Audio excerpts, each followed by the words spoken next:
Oh, you don't sound British. No, not anymore. No. What if you'd like for the rest of this panel? We can talk as if we're from Britain. Right, we can. We can do the really lovely sort of Queen's English, or we could do sort of, like Adele, sort of in England, I would have got my mouth washed out with soap if I talked like that, but, so we had to speak very properly. This person was Optimus Prime's true love, and Jem, of course, and Jem and the Holograms. Please welcome Samantha Newark. Please have a seat, relax. Thank you. Got my little 80s phone. Synergy, I'll call you back. That brings back memories. How are you enjoying the con so far? It's lovely. It's such a joy to be able to come and meet the Jem fans in person. I didn't get to do that when the show was on. I would get these little love letters from little kids and my agent, and they would say, Sam, you got some more mail. So I'd come and get it and read some sweet letters. And so this is like a whole other level. I didn't even know Comic Cons existed at the time. And so, yeah, this is a joy. And that robot.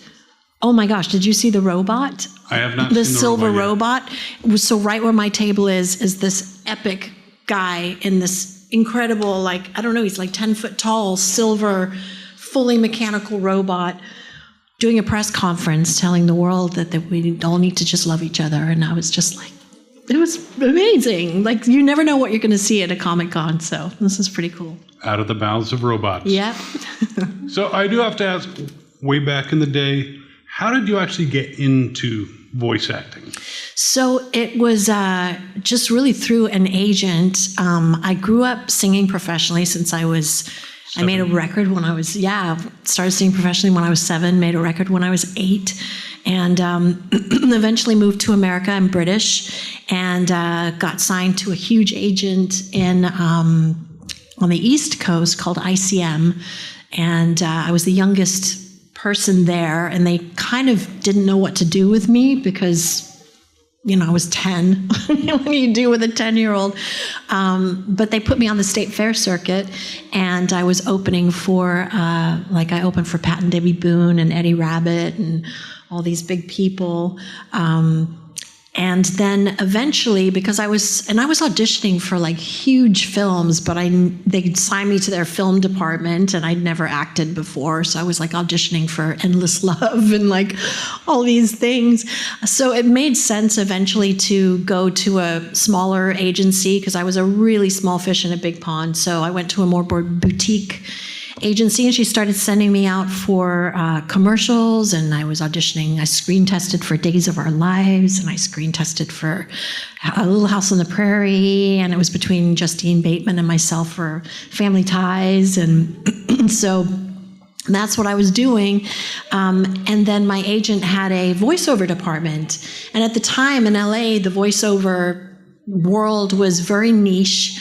And it was really just a whole tribe of voice talent. It wasn't, celebrities hadn't taken over. That was to come in the 90s. But so I got a call one day from my agent. She was like, Sam, you've got an audition for an animated series. And I was like, wait, you mean to be a cartoon? And she was like, and she's a rock star. And I thought, oh my gosh, and I thought I got the audition because I sing. Initially, that's what I thought. But all the music was recorded on the East Coast. It was a big, huge machine in New York. And then they had gone to LA to audition the voice talent. And they were actually matching our speaking voices to the already cast singing voices. But we didn't know that at the time. And then it all seamlessly came together. They did a lot of that in the 80s where nobody knew, Yeah, it is kind of a surprise with your musical background that you weren't doing the vocals. I mean, you certainly could have, but... Right, and the amazing Britta Phillips, the first time I actually got up in the morning, my 18-year-old self didn't like to get out of bed early, and I got up early to watch the show, because back in the day, we weren't streaming, you had to be in front of the TV to watch it. And I don't know why it didn't occur to me at the time that there were music videos, say Jem and the Holograms, Starlight in Paris. And I was like, oh my God, I get it now. I don't know why I didn't understand that because it was really when MTV was huge.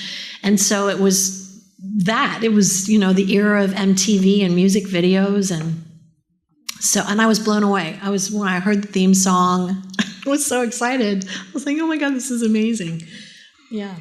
Amazing. You mean when MTV was still music television? Right. Hasn't been that for a long time. I just got myself, I couldn't resist. I got myself an MTV Funko Pop. It's the Moon Man.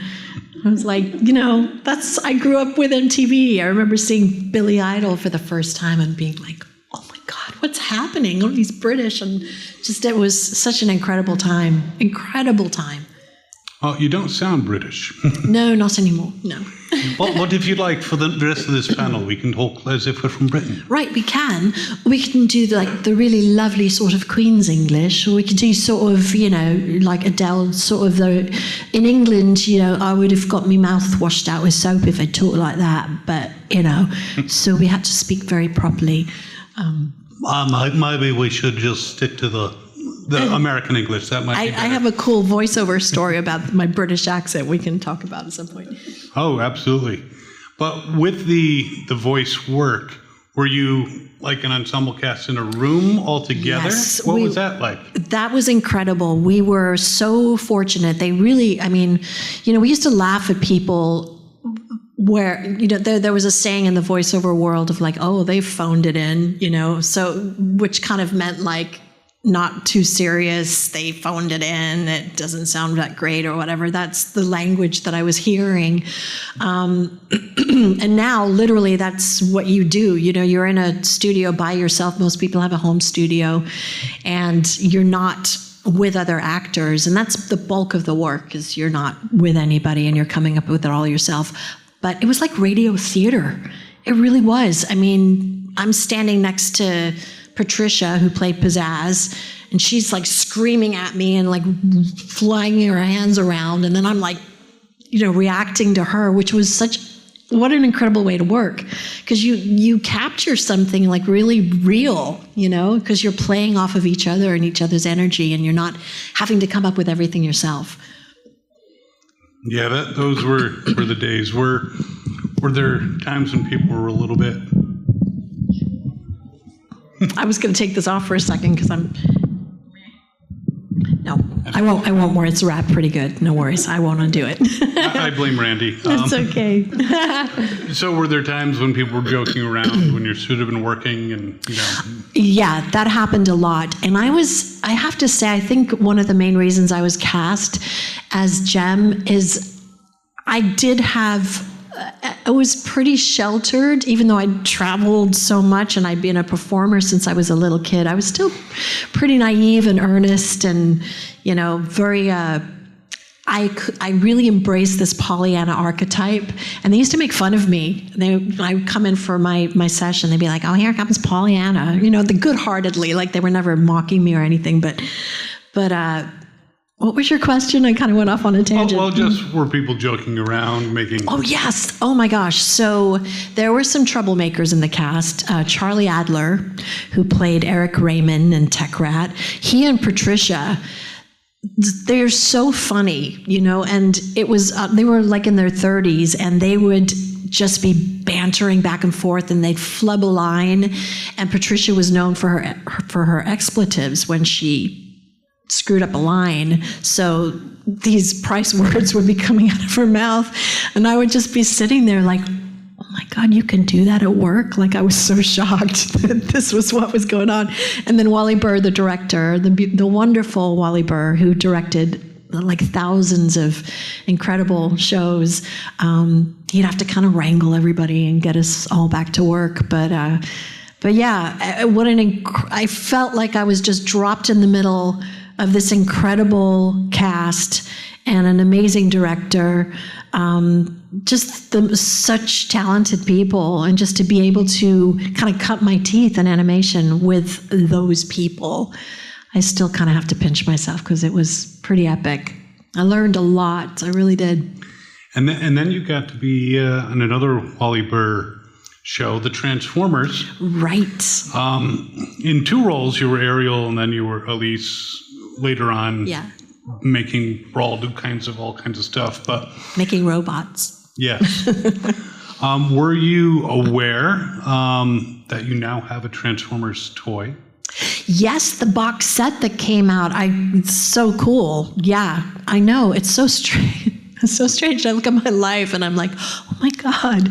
Like, because I collect, I'm starting to collect some of the things now that I've been involved in. And so I have like my Ariel and my action figures for Jem and the dolls and there's just all this incredible merch. And so when the new merch came out, I was like, oh my gosh, that's insane. I'm another action figure. Who'd have thunk it? I don't know that Elise is going to get one because, human No, characters probably not. don't Human get allowed. girls don't usually, yeah.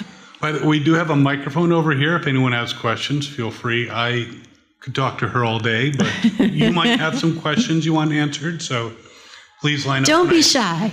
Yeah, don't be shy. Don't be shy. No If you want to better way ask show something. your love for Samantha and Jem. we have You're gonna we have start? a question. Oh, awesome. Who's going to start us off? You mentioned your British accent story. Yes. We'd like to hear that. Okay. Oh, definitely. So, as I said, I was born and raised in England, and when I came to America at 10, my dad, because I was singing, he wanted me to keep my accent, and my sister and I were being tortured at school. Like, it was not cool at that age, whatever grade, the 4th grade, I think. Kids were mean. They were awful, and my sister and I were like getting chased after school, and it was pretty bad. It got so bad that my parents actually took us out of our first school. So here's my dad saying, darling, we've got to keep you English because it makes you different. You're different. You're a British singer. And meanwhile, I just wanted desperately to fit in and not get my butt kicked at school. So there was this war going on in my little 10-year-old brain. Anyway, count to a few years later, my agent sent me on an audition for, remember when the Calvin Klein voiceover commercials were really big and they'd have the British voice, Calvin Klein or whatever it said. Yeah. So and they wanted a real British girl. So I went on the audition and I couldn't find the sign-in sheet, and a lady came out and I said, I'm trying to sign in. I'm not sure where the sheet is. And she's like, are you here for the Calvin Klein? I'm like, yes, I am. She's like, no, we asked for real British people. And I was like, oh, but I am British. And she's like, you don't sound British. I'm like, oh, but I was like trying to defend myself. She sent me home and didn't allow me to audition. And my agent was so mad. I don't know what she ended up saying to these people, but she was not happy. But probably, I think it was like a week later, I got an audition for the feature film Hook with Robin Williams, yeah. and to be the voice of Peter Pan's mother. And long story short, I got to do my British accent, and Steven Spielberg signed off on me, and it was quite a win, after that kind of not so great experience, that I got to be Peter Pan's mother, Oh, very fine schools indeed. First he will attend Whitehall, and then Oxford, and after that he will prepare for a judgeship in the highest court. And it was just so wonderful. I got to go to the premiere and hear my voice in THX sound, and be a part of such a whimsical. Maggie Smith and Julia Roberts and Dustin Hoffman and all these amazing people. So I got to be a part of that, which was. When you did that, I just visualized the baby in the carriage, and right. it's starting to roll away. Right, and I'm the voice of the mom in the beautiful white hat, and I'm her voiceover. So I was like, yes. Very, very nice. Pulled the British accent out of the bag, and it worked. Wow, that's awesome. What's interesting with adults, I find, if you use a British accent, people think you're more cultured. So if you do that now, it's like, oh, she must be cultured. So it's funny, yeah, the perception of the Brits. And now I've found like the accent that, we were kind of taught to avoid. Like Americans don't care, they any kind of British accent, I find that everybody just loves. Hey, where are you from? Yeah, exactly. I love all of it. It's so fun. So back to Jem, were there qualities that really attracted you to the character, and what were they with Jem? Yeah, I really feel like I understood her. She was a good girl. She was a really good girl, good heart. She really embraced, like I said, this Pollyanna archetype, and which people make fun of, but honestly, when I think about it, you know, Pollyanna could go into a room of complete chaos and everybody fighting and somehow enroll everybody in getting along, you know, and that's incredibly powerful and beautiful. So I have looked up to this character. I think she was beautifully written. You know, with all the wackiness and the cartoonishness and the silliness, obviously the campiness of a cartoon, which Jem had all of that, there was an underlying thread of, you know, be a good human. Like, be a good human and take care of each other. And, you know, how can I not get behind that? And it's been the most lovely, I don't even want to call it a brand, but it has been the most lovely role to be able to get behind. And, oh my gosh, these Comic Cons have just opened up the world where I just get to come and meet the Jem fans. And the nostalgia is so powerful. It always blows me away. There's such an emotional connection to this show, which I don't think any of us expected when we were working on it. You know, we were just happy to be working, paying our bills, doing something awesome, you know. I think that's the case with a lot of voice actors of the 80s. They didn't realize how iconic it was going to be. Yeah. So those of you who have just joined, we have a microphone over here. If you would like to ask questions, by all means, if you have burning questions about Jem, about her music, about Transformers, about building robots, Yes. you do that in real life? No. I'll leave that up to the professionals. For the one next to your table. Okay. Thank you for your question, by the way. Yeah. Don't be shy. Well, you've also done some video game work. Yeah. So what do you find more difficult, video game work or So straight in? I haven't had to do the bulk of, there's a lot of video game work, voiceover wise, that is like a ton of screaming, and I've not done any of that, but I was writing songs and I was in and out of a million different bands in LA, you know, just doing the grind, trying to get a record deal, you know, 20-something girl in original projects. And I met this guitar player, his name's Mike Reagan, like the most beautiful, percussive guitar player I've ever had the joy of working with, like just like a whole band in his instrument, just that guy, like one of those players. I'm so spoiled when it comes to guitar players. It's hard to, it's hard to like keep starting over in different cities. Anyway, he got into composing, and oh my God, he was like doing the music for Yo Gabba Gabba. He was doing like, and then he started getting into video games. Like he did the score for Conan the Barbarian and like a bunch of huge games. And then I think it was God of War, the first one he called me for. He and I remember the last guy's name is Fish. I can't remember his first name. Lovely person. Anyway, I got hired to sing. He's like, Sam, can you do sort of these like ambient, no lyrics, just kind of improv, Lisa Gerrard type vocals for this game? And I was like, yeah. So I came into his little home studio. I turned down the lights. And I even think I took a shot of whiskey. Just like had this amazing, you know, you get the headphones on and this beautiful mic. I got to sing on like these amazing, some of the mics that I've gotten to sing on are just amazing. This beautiful Neumann mic and this wild background music and just improvised. And we got some amazing stuff and they used it in the game. And then he called me for Twisted Metal Black, which I got to sing a track called Snow. I think they're in snowmobiles or something to do with snow, but a similar type of thing. And then I did Everything or Nothing with Sean Callery. Sean Callery did all the music for La Femme Nikita and 24. And he was a composer, started doing game work. He's done a ton of stuff now, but yeah, so I sang with Sean. And did Wild Arms 3. I got to do like the English versions of the Japanese songs for Wild Arms 3 on that game. So, And then I got to sing the theme song for Project A-ko, which is an anime film that came out in the 80s. And so I did the theme song for that. And yeah. That is awesome. And you've released your own music. Yeah. And some of those songs ended up on shows like Smallville, Reba, Gossip Girl. Yeah.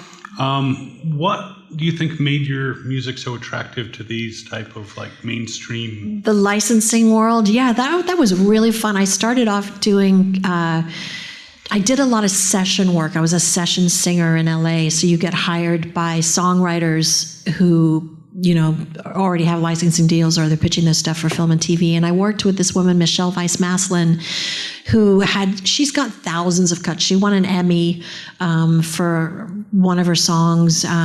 So she had this crazy studio in Santa Monica, California. It was above a, what do you call it? A Masonic temple.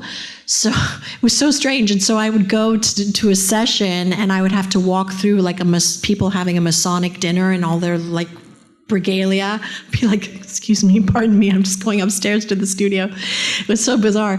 But I would sing on a bunch of her music. And then she'd let me know, oh yeah, this film just picked it up, or this TV, it's going to be on MTV. And then I was working with another producer, and we were co-writing stuff for Warner Telepictures, and we licensed a bunch of stuff that got used on, oh my gosh, like you said, my Super Sweet 16 and Punk'd and like all of those MTV shows. There were a bunch of stuff and CW shows. And most of the time I lost track of it. Fans would be like, that was you singing See You Never on some show. I was like, oh my God, that's me. Yeah. I wrote that too. So I got to do a mixture of, session work for other writers. And then my own album work started to get licensed. And yeah, so... Which is awesome. Yeah. Are you working on anything else musically right now that we need to look I'm out for? still promoting my Hologram 2.0 album, which is a dance remix album of Hologram, which was my third studio album, which was my love letter to the Jem fan base, because y'all have blown me away all of these years. I never expected to, just be swimming in all this love and appreciation for this show, and the Jem fans have just been with me and so supportive of my music projects, and they just, everything that I do, they're right there. So it's been incredible. So Hologram 2.0 is like a remix. I have this amazing producer, Jared Jones. He's done stuff for LaToya Jackson and oh my God, so many of the drag queens from RuPaul's Drag Race. And he's a great remixer. And he's like, we need to do a remix album of Hologram. And he had a whole stable of remixers.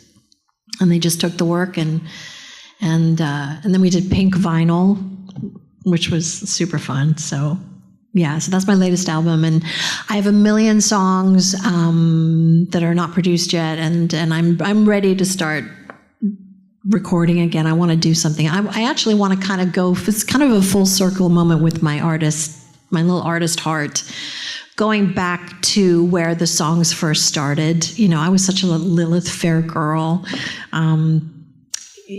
Just song I love pop rock, kind of lyrically driven, but with tinges of electronica. So I have a lot of songs that I've never released, and well, go record them right now. Don't wait. No, I'm kidding.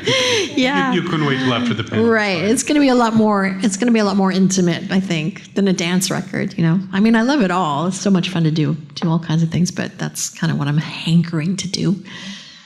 Well, again, show your love for Jem. Ask some questions. But speaking of love of Jem, were there particular episodes that really affected you as far as, because there were a bunch of different storylines, and they covered a lot of different types of, situations that affected young people. Was there something that spoke to you? Yeah, they weren't afraid to go there. I was, it's kind of shocking. Like the whole cartoon opens with a funeral, the death of a parent. Then they also readdressed that in Out of the Past, which was a really poignant, it was such a beautifully written episode where Jerica and Kimber's mom gets killed in a plane crash. And Eric Raymond has her only music, and he throws them in the fireplace, and she's finding the diary, and like it's a very sad but heartfelt, poignant.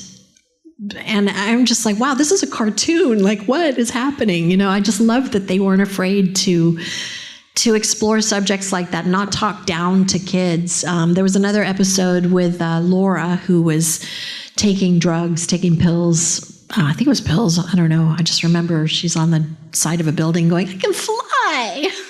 And Jerica's trying to straighten her out. And yeah, so they weren't afraid to go there. But those two episodes stand out to me because they were, you know, they were helping kids. I'm like, goodness, I've heard so many stories from fans over the years. Like a lot of people did not have a happy childhood. And they have told me, you know, often with tears streaming down their face, like, Jem saved me because I did not have a safe home, and Jem was like an oasis, and I felt like you guys were my friends, and I could look up to you, and you were teaching me, you know, all of these life lessons that I should have been getting from my family, and I wasn't. I mean, it's like, how do you even let that in? You know, it's powerful stuff, and I didn't, you know, none of us, I think, could have understood the reach of this show, like on an emotional level. I didn't even really get it, that like my voice was being piped out to like millions of little kids in front of their TVs. You know, there was a somewhat of an 18-year-old disconnect there. But it's only been over the years that I've just gotten to talk with everybody and kind of start to really understand what was happening in their experience of Jem. You know, that I didn't have. I had a completely different experience of it. So this is just, it's been amazing. Well, I am glad to hear Jem definitely reached out, and I imagine it definitely reached out to kids who were bullied that you could identify with. Yes, yeah, absolutely. And I think that's why also you know, and I mean, anybody that felt like they couldn't be themselves, you know, and it encouraged kids to be like a choreographer and a producer and you know, all of the creative fields, you know, nothing, there's nothing wrong with being a doctor or an attorney but I just love that it was like, you can be an artist, you can be a fashion designer. Like, it really spoke to the creative kids, just that they could dream those dreams. And it was done in such a fun way. So, yeah. Come on in if you'd like. Hello, come on in. Welcome. Oh, we got a question. It looks like we have a question. Hi, Awesome. Hi. I'm Megan. I was wondering, so you are primarily expressing yourself with your voice, with voice acting and singing. Right. But like, even just voice acting between a cartoon and a video game, those are two different things. So I was wondering if maybe you could speak to the differences between those types of performances in like an expressive level, and if there's any other like modes of art and expression that you still would like to try out because they're so different. That's an interesting question. Thank you for that. Yeah. Megan, right? Yeah. Yeah, you know, most of the voiceover work, you know, because I audition a lot, and it's also, most voiceover work is not like the glamorous, you're living in LA, you're auditioning for cartoons. Like, you kind of have to be in Los Angeles or New York to do that. And I left LA in 2008 and never looked back. I was like, y'all are crazy. I didn't want to be there anymore. You know, God bless the people who are still there, but I couldn't do it. So a lot of the reads that I'm asked to do, you know, are so different than animation, because animation is obviously, it's big, it's campy. Even though Wally Burr always said, I want you guys to sound real, because we want these kids to look up to you like you're their older sisters. So even though it was campy, and the premise was, and there was all kinds of fun, there was a very real read. But most of the stuff that I audition for is always the direction is like relatable, believable, you know. So you reads that you sort of it's such a different approach. Sometimes you just kind of, if you try too hard, it's going to sound stupid, you know? So it really is, it's just kind of talking as if you were talking to somebody in a room, and that's really popular for commercials and all kinds of things like that. Then the game world is usually over the top, but it all depends. It all depends. There's so many variations, but I really do like the reads that are, I like to do reads that are poignant and kind of give you the goosebumps. Like you don't even know why your body's reacting to it, but you're like, oh, that touched me, you know, that made me feel something. Like those are the kind of reads that I find I seem to do well. It seems to be in my wheelhouse. And, you know, with voice acting, there, you know, you just kind of find what is your niche. I've never been a character actor. I've never been able to do like a million different voices and impersonations and things like that. Some people are great at that. And I used to think like, I need to learn how to do that. But no, you actually don't. It's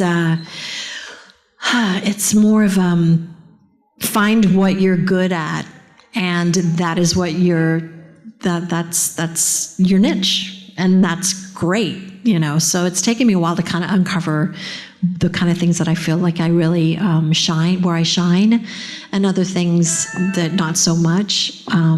That is somebody else's job, and that's totally fine. So I hope that answers your question. Yeah, that was a great question. Are there other artistic forms of expression that you haven't done yet that you'd like to?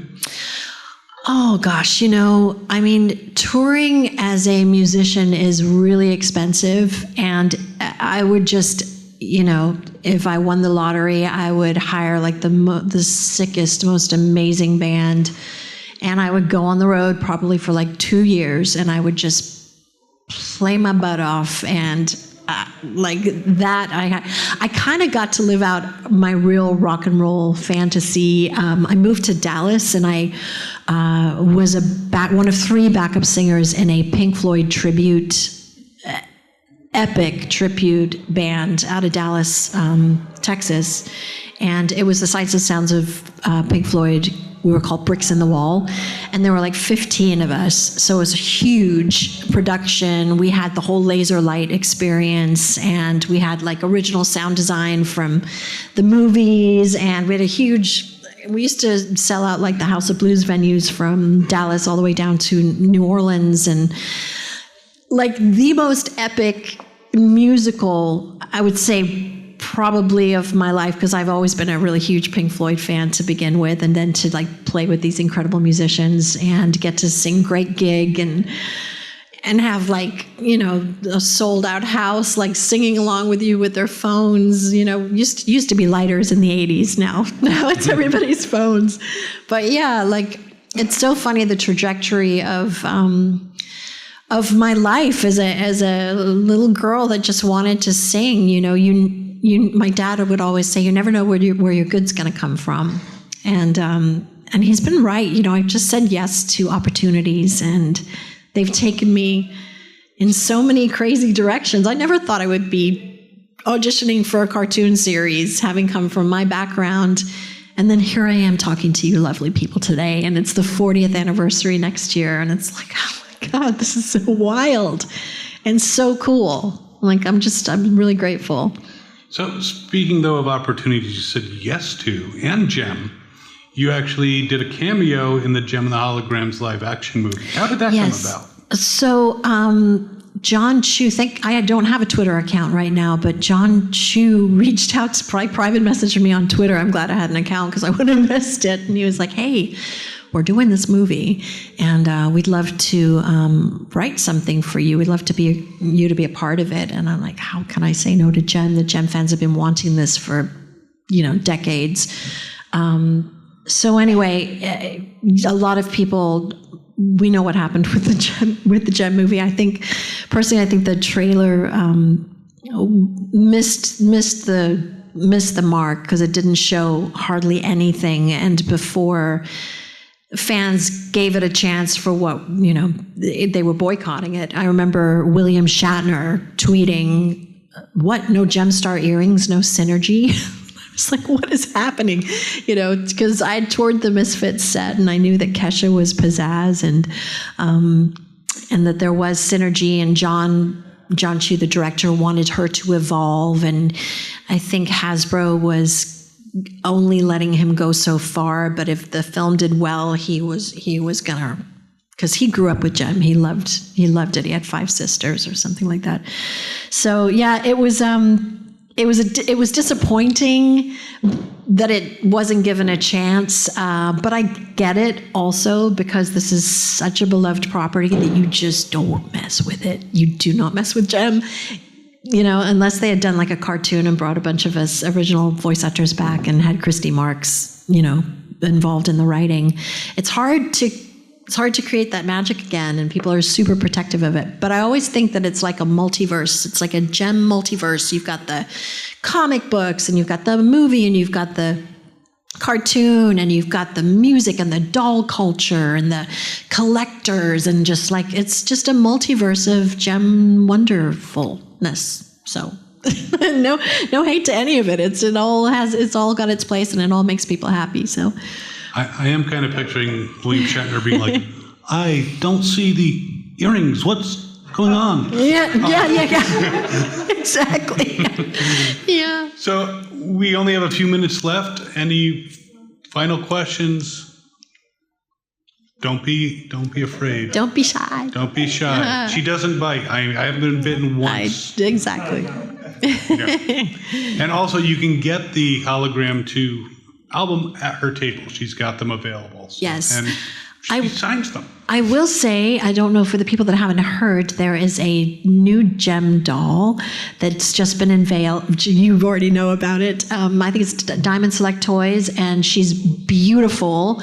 And they also just announced the other day that her little platform, if you press the button, the theme song plays, which is pretty incredible. So that's coming out next year. I think maybe February. It's going to be in Walmart and online and all of that. And I have heard some other things, but I've been sworn to secrecy, and Jerica's very good about keeping secrets. So I won't tell you, but there are some really other fun things that are happening for the 40th anniversary. So we'll keep you posted on all of that. Yeah.